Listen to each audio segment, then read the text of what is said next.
Bismillahirrahmanirrahim. Assalamualaikum warahmatullahi wabarakatuh.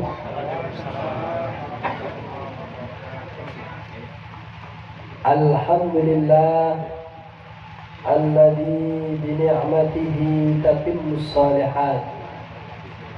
Ashhadu an la ilaha illallah wa ashhadu anna Muhammadan abduhu wa rasuluh. Allahumma salli wa sallim wa barik ala Muhammad wa ala alihi wa ashabihi wa man sara ala nahjihi ila yaumiddin. Allahumma ja'al amalana kullahu salihan waj'alhu liwajhika khalisan ولا تجعل لأحد فيه شيئا توفنا مسلمين وألحقنا بالصالحين. Ingkang minulya dumateng Bapak Tarif sekeluarga, Mas Fauzi kalian Mbak Sulfi. Ingkang minulya Bapak Kades Kades Ahmad Juwadi yang benar, Bapak Mudin, Ustadz Soik, dan sesepuh kini sepuh sedangkan kemawon hadirin hadirat ingkang dimuliakan oleh Allah Ta'ala. Alhamdulillah, pada malam hari ini kula sedaya saged pinanggihan, mugi-mugi pinanggihan kula sedaya di majelis ilmu, majelis zikir ini menambah semangat kula sedaya ing dalem gesang, ing dalem beribadah dumateng Allah Taala. Mergi nalikane kula sedaya kulina sering melok majelis taklim, majelis ilmu, sering mirengaken kesainan, banjur kemudian kehidupan kula sedaya ini tidak ada perubahan, tidak ada kebahagiaan, tidak ada kesejahteraan, maka ada yang salah dalam majelis ilmu itu. Rasulullah sallallahu alaihi wasallam nanti dawuh, majtama'a qaumun fi baitin min buyutillahi yatluna kitaballahi wa yatadarasuna bainahum illa nazalat alaihimus sakinah. Wong sing senengane ngaji, senengane nang nggone majelis taklim, iku kudune nazalat alaihimus sakinah. Dia mendapatkan ketenangan, ketentraman hidup. Wa ghasyiyatuhumur rahmah, tidak hanya ketenangan hidup, tetapi kemudian ar-rahmah, ghasyiyatuhumur rahmah. Allah paringi kula sedaya rahmat, kasih sayang. Kasih sayang Allah itu Allah membimbing, Allah mengarahkan kehidupan kula sedaya disebabkan sering derek majelis taklim. Ma'asyiral muslimin rahimani wa rahimakumullah. Wa hafathumul malaika, termasuk malaikat itu mengepakkan sayap-sayapnya melindungi kula lan sedaya, ndongaaken kula lan sedaya. Wa dzakarallahu fi man 'indah, kita pun disebut-sebut oleh Allah Ta'ala karena Allah bangga ngadai seorang hamba sing hamba itu selalu mengikuti majelis ilmu atau majelis taklim atau majelis zikir. Ma'asyiral muslimin, Bapak lan sedherek sedaya ingkang dirahmati kalian Allah Ta'ala, kula dan lajeng panjenengan sedanten niki pertama saderenge ngapunten sanget nggih. Saderenge ngapunten sangat mergi kula niki 3 hari yang lalu diparingi kalian Allah sakit pilek, insyaallah flu. Terus mungkin nanti nalikane kula ngaos kok kurang suarane kurang banget lan lintu-lintune kula nedhi pangapunten ingkang kathah. Sing nomor kalih kula nggih napa nggih niki dalam rangka tasik enem Pak, mbok menawi ilmune kurang nalikane ngomong tindak tandunge wonten kesalahan, sekali lagi kula nyuwun pangapunten karena kula niki di depan para ustaz, para kiai mriki mulai sejak kula datang wau perasaan kula pun genten wah iki nggone wong berilmu tok niki.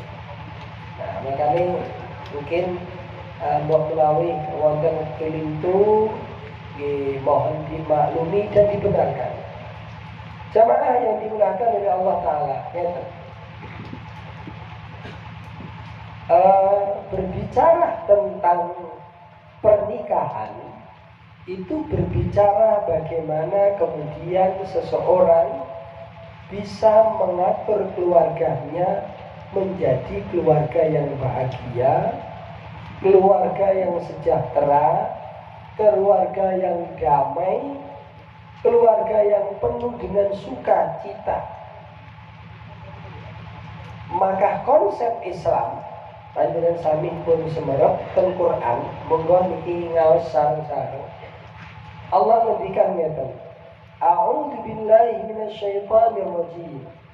Wa min ayatihi an khalaqalakum min anfusikum azwaja litaskunu ilaiha wa ja'ala bainakum mawaddatan wa rahmah. Inna fi dzalika laayatin liqaumin yatafakkarun. Dan dari sebagian tanda kemuliaan kebesaran Allah Ta'ala itu adalah menciptakan makhluknya, menciptakan manusia. Salah satunya adalah azwaja, berpasang-pasang. Sing tujuane litaskunu ilaiha, supaya dengan berpasang-pasang itu menjadi bahagia, menjadi sejahtera, menjadi damai. Ma'asyiral muslimin rahimani wa rahimakumullah. Tidak hanya itu, Allah juga waja'ala bainakum mawaddatan wa rahmah. Allah menjadikan antara Mas Fauzi kalian Mbak Sulfi itu supaya ada cinta kasih, mawaddatan wa rahmah. Ma'asyiral muslimin rahimani wa rahimakumullah. Maka sakniki ngaosi ngeten.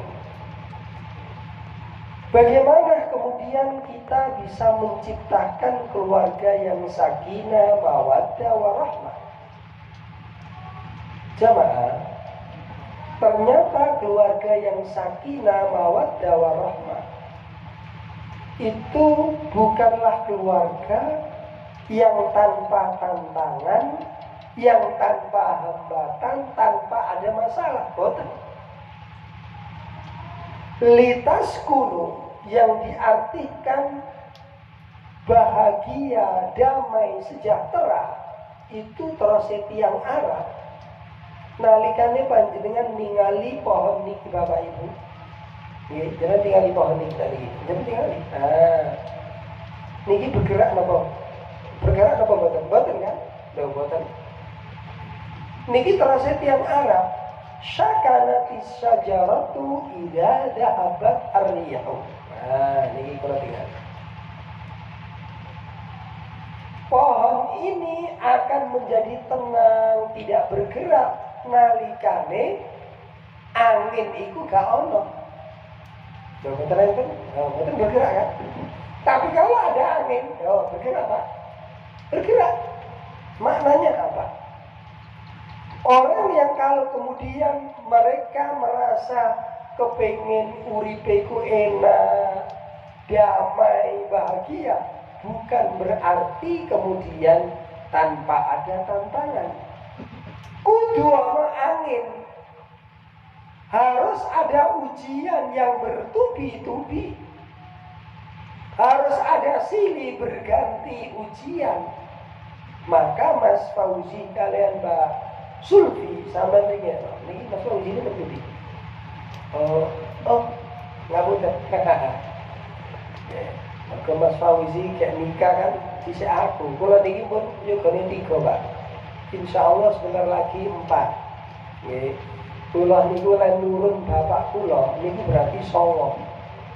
Kula niki 9 bersaudara laki-laki semuanya. Makanya kula panjangkan rakyat kula minimal jeki bapak dik. Minimal jeki bapak 9. Nah, jamaah rahimani wa rahimakumullah. Kembali lagi pada kalimat kebahagiaan. Wong bahagia itu wajib dheweke harus menemui banyaknya ujian. Itu bahasanya begitu. Bukan berarti tanpa ada ujian. Maka menghadapi ujian itu butuh mental. Mungkin sekarang sehari, 2 hari, 1 bulan, 2 bulan masih bisa tersenyum. Masing-masing aib bisa kemudian ditutupi. Tapi ngapunten, panjenengan nggih kula niku kan pengalaman.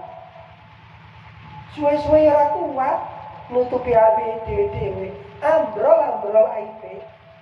Tetap aib kita akan dibaca istri kita, aib istri kita tetap kita bisa melihatnya.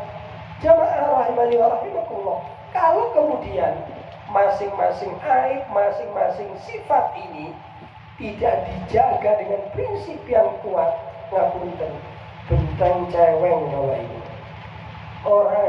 Orang nyampe setahun kadang-kadang sudah bubrah keluarga itu. Jamaah yang dimuliakan oleh Allah Ta'ala. Maka bagaimana caranya? Allah ngendikan dalam Quran wa min ayati. Terasa ulama berarti untuk menjadikan keluarga yang sakinah itu harus dihadapi dengan berbagai macam ujian. Yang ujian itu harus dihadapi dengan prinsip yang kuat. Maka prinsip yang kuat itu adalah mentauhidkan Allah. Urip iku nalikane legesan, termasuk bebrayan, termasuk berkeluarga, duwe bojo, nikah, lek rono Allah Ta'ala niku bakal beres masalah. Sestu. Orang itu kalau kemudian sudah mentauhidkan dirinya, sandarannya dumateng Allah, pasti uripe niku sae. Jamaah rahimani wa rahimakumullah. Wonten Al-Qur'an Allah ngendikannya tadi. Alladzina amanu wa lam yalbisu imanahum bidzulmin ulaika lahumul amn. Wong-wong sing dheweke iku iman nang Allah, banjur imane iku ora pernah tercampuri kesyirikan, artosipun sandarannya hanya Allah, mimpin bojo ya krana Allah, gerek rezeki ya krana Allah, seluruh masalah hidupnya hanya untuk Allah Ta'ala, maka Allah berikan al-amnu. Al-amnu niku ten bahasa Arab maknaipun keamanan. Hidupnya menjadi aman. Kenapa kok aman? Wa huwa ma'akum aynama kuntum.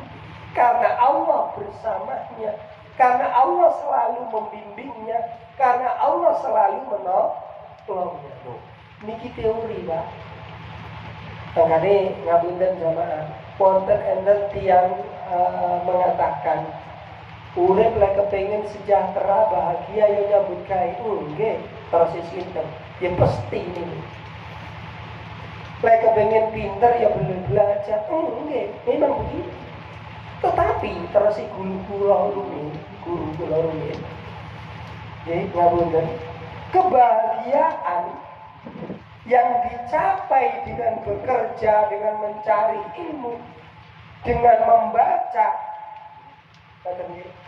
itu kurang lebih 30%. Yang 70% itu adalah dicapai dengan rumus-rumus ilahi. Makanya terus Al-Imam Ibnu Utsaimin rahimahullah insyaallah dan kitab Al-Qaulu Al-Mufid niku wong urip, wong Islam niku kudu duwe dua rumusan. Yang pertama adalah sababun kauni, sebab alam. Sebab alam niku nalikane kula niki Bapak Ibu ngelak ya kudune ngombe. Nalikane kula lan sedaya niki kepengin bahagia ya kudu kerja. Ngapunten. Semuanya orang akan mengatakan begitu. Orang yang beragama atau yang tidak beragama sama. Nah, apa manfaatnya agama kita kalau kemudian rumusan kebahagiaan itu hanya nyambut gawe, hanya duwe ilmu, duwe bojo ayu, duwe bojo ganteng, duwe pangkat. Apa bedanya kita kemudian dengan mereka yang tidak Islam? Maka Islam datang itu membawa rumus yang kedua. Namanya sababun syar'i.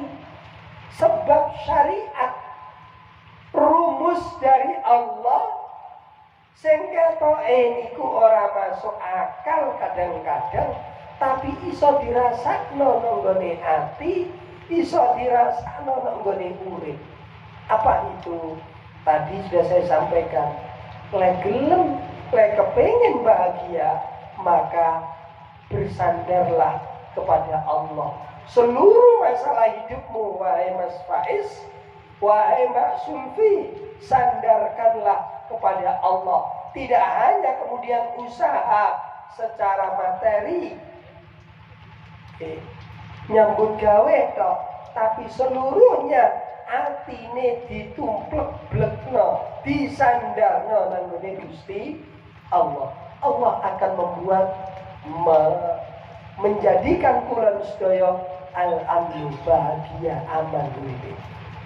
Jamaah ingkang mulia, tidak hanya itu. Orang yang kalau kemudian tangi turu wis pikirane Gusti Allah, nyambut gawe iku wis sing didhisikno Gusti Allah, maka muhtadun Bapak Ibu. Ngatur keluarga sing didhisikno Allah, kepentingan Allah, nanti Allah berikan muhtadun. Apa muhtadun? Muhtadun itu bukan kok maknanya 1 ditambah 1 sama dengan 2. Tidak. Muhtadun itu maknanya adalah 1 ditambah 1 sama dengan 10. Ketoke ngapunten.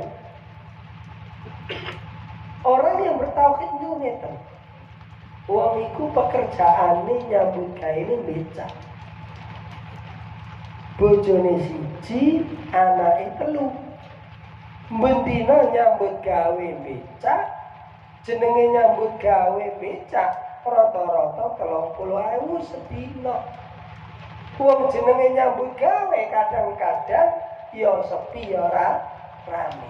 Tapi ngapunten, panjenengan tingali. Orang itu masih bisa memberikan makan anaknya, 3 anaknya dan 1 istri. Tidak hanya itu jamaah, piyambake saged nyekolahno. Tidak hanya sekolahnya tingkat dasar, bahkan sampai kuliah. Bapakne nyambut gawene sek pancet. Iki ketok ora masuk akal. Wong 30.000 dienggo mangan tok wae ora cukup. Apa maneh nggo nyekolahno. Lho ngapunten jamaah. Itulah kalimat muhtadun di dalam bahasa Quran. Makanya tiang niku ngapunten. Wong kula semende temenan nang Gusti Allah. Tangi turu uripe Gusti Allah. Aku nyambut gawe iki usaha tok.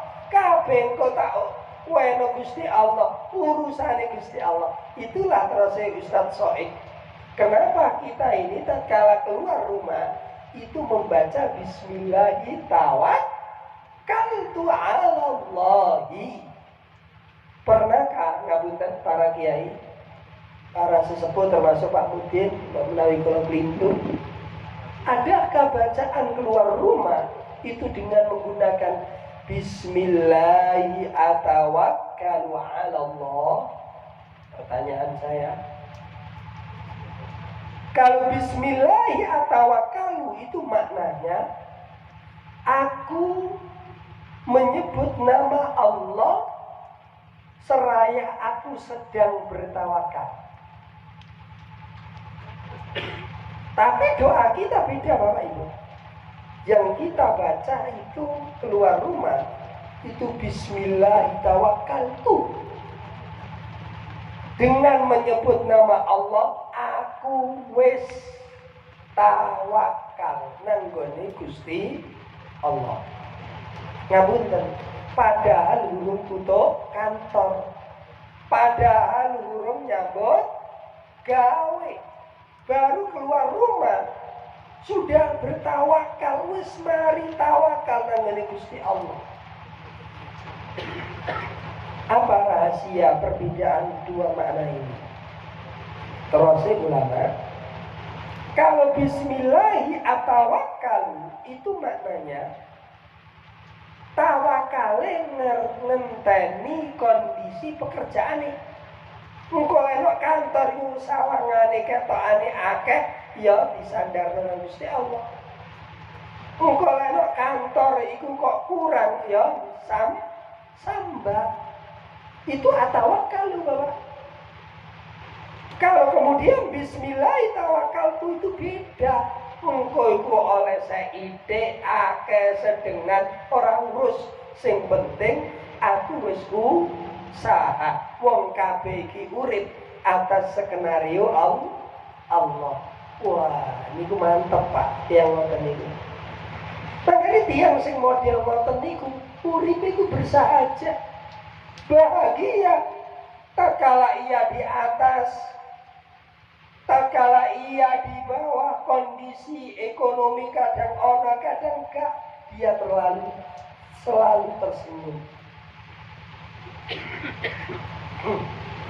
Jamaah yang dimuliakan oleh Allah Ta'ala, kenapa kok tersenyum? Kenapa dia bahagia?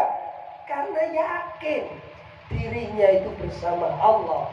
Wa huwa ma'akum aynama kuntum. Nah, maka kemudian jamaah, uang kula nikah itu krono Allah, bebrayan krono Allah, keluarga krono Allah, uripe esok sampai ketemu esok, semuanya undiannya.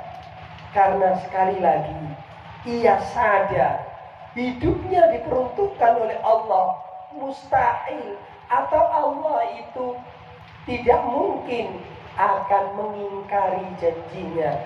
Wa ma rabbuka bidzallamin lil abid. Pangeranmu ora bakal berbuat zalim. Masyarul muslimin rahimani wa rahimakum. Niki dasate nalikane dhewek nikah, nalikane dhewek berkeluarga, nalikane dhewek ngatur bojo, ngatur anak, nyambut gawe, kabeh iku sandarane nang Gusti Allah. Itu pasti dijamin napa? Al-amnu bahagia uripe. Yang kedua, muhtadun, pasti disudokno dalan-dalane sing bener. Senajan kadang-kadang orang masuk akal, tapi Allah berikan solusi yang terbaik. Nah, niku Mas Fauzi. Jamaah yang dimudahkan oleh Allah Ta'ala, selanjutnya untuk menciptakan keluarga sakinah, mawaddah, warahmah, kedamaian yang penuh dengan kebahagiaan, di samping mengenal Allah, seluruh hidupnya untuk Allah Ta'ala, maka yang kedua, jangan pernah kemudian melupakan yang namanya ibadah, lebih-lebih sholat. Lana pokok ngoten mergi ngeten Bapak Ibu. Allah piyambak sanjang menceritakan Nabiullah Ibrahim alaihissalam. Nabi Ibrahim alaihissalam itu piyambake ndonga njaluk pituduh, njaluk petunjuk secara khusus. Kan ada kula sedaya niku njaluk pituduh, njaluk petunjuk secara umum itu ada. Seperti ihdinas siratal mustaqim, minta petunjuk apapun gitu ya. Tapi Nabi Ibrahim ini minta petunjuk khusus. Napa niku? Rabbi ja'alni muqimas salati wa min dzurriyyati Rabbana wa taqabbal du'a. Rabbi ja'alni muqimas salat. Duh Gusti, dadosaken kula duh Gusti muqimas salat, tiyang ingkang selalu mendirikan salat. Kapanpun, dimanapun, situasi apapun tetap mendirikan sholat. Jadikan aku orang yang selalu merawat sholat ya Allah. Wa min dzurriyyati, termasuk kanggene anak keturunan kula. Masyaallah muslimin rahimani wa rahimakumullah. Apa sih pentingnya sholat? Jamaah wonten Quran Allah ngendikan ngeten. Wasta'inu bis-sabri was-shalah. Ternyata kehidupan kula sedaya sing bermacam-macam ini bisa dijawab dengan dua rumus. Pertama, sabar. Sabar itu ngempet alias usaha menghadapi masalah. Kalau seorang pelajar sabar itu kudu belajar. Kalau seorang kepingin mendapatkan harta benda, kudu nih nyambut gawe, karena nyambut gawe bentuk dari kesabaran. Tetapi jamaah yang kedua, sholat. Kunci menghadapi kehidupan kula sedaya iku pertama sabar, kedua sholat. Ternyata wasta'inu bis-sabri was-shalah niku teng tafsir disebutkan bukan pilihan. Wawu di situ was-shalah itu bukan pilihan. Aku tak sabar sih, aku tak sholat sih, boten. Tetapi makna wawu di situ adalah wawu yang maknanya satu kesatuan yang tidak bisa dipisahkan. Ya sabar, ya sholat. Ya usaha sinau bagi seorang pelajar, ya sholat. Ya usaha untuk selalu bekerja secara profesional, ya sholat. Nah, ngoten. Jamaah rahimani wa rahimakumullah. Nah, sholat niku ternyata jamaah akan mendatangkan rezeki yang berkah. Apa rezeki yang berkah? Rezeki itu apa sih? Rezeki itu tidak hanya uang. Uang itu bagian kecil dari rezeki. Terus Al-Imam Jalaluddin Al-Mahalli atau Jalaluddin As-Suyuti tenggene kitab tafsir Jalalain piyambake sanjang. Sing diarani rezeki itu adalah apapun yang Allah berikan dumateng kula sedaya sing dadekno sae. Masyaallah muslimin, Ternyata sholat itu ternyata mendatangkan rezeki. Rezeki apa? Rezeki keluarga yang bahagia. Sing asale keluarga iku urung bahagia, dadi bahagia. Sing asale bojo iku ora nurut, dadi nurut. Sing asale anak iku kurang angel diatur, menjadi mudah. Yang kemudian ada masalah, kemudian Allah berikan solusi. Itu makna rezeki. Masyaallah muslimin, panjenengan tingali Al-Qur'an. Wa'mur ahlaka bis-sholati wastabir 'alaiha la nas'aluka rizqa nahnu narzuquk wal 'aqibatu lit-taqwa. Wa'mur lan kongkonen ahlaka, keluargamu. Kalau kalimat wa'mur itu didengar atau ditujukan kepada Mas Faiz, maka Faiz, kongkonen keluargamu, bojomu, ahlaka, bojomu, bisolati, untuk sholat. Tapi ingat, tak kalah memerintah sholat nanggone bojone, memerintah sholat kepada anak-anaknya, kepada keluarganya, itu enten tantangan berat. Berat Pak urusan sholat ini. Urusan ngongkon sholat, urusan sholat dhewe niku berat. Maka di dalam bahasa Quran Allah niku sanjang ngeten, wastobir, mboten wasbir. Kalau wasbir iku sabarlah, tapi niki ditambahi tok Pak. Wastobir, seakan-akan ada makna urusan ngongkon sholat, urusan sholat iku bener-bener berat temenan. Ora iso disepelekno. Sehingga nalikane ngongkon tangi subuh itu tidak hanya sekali Pak, lemok ping pisan niku maknanya wasbir. Ya kudu berkali-kali. Kadang-kadang sekarang ndak mau bangun, benjing ditangeni mana ora gelem tangi, benjing ra ditangeni mana ora gelem tangi. Kudu sabar. Tapi terus kita perintah, kita menjadi tauladan untuk sholat. Niki penting. Jamaah ingkang mulya,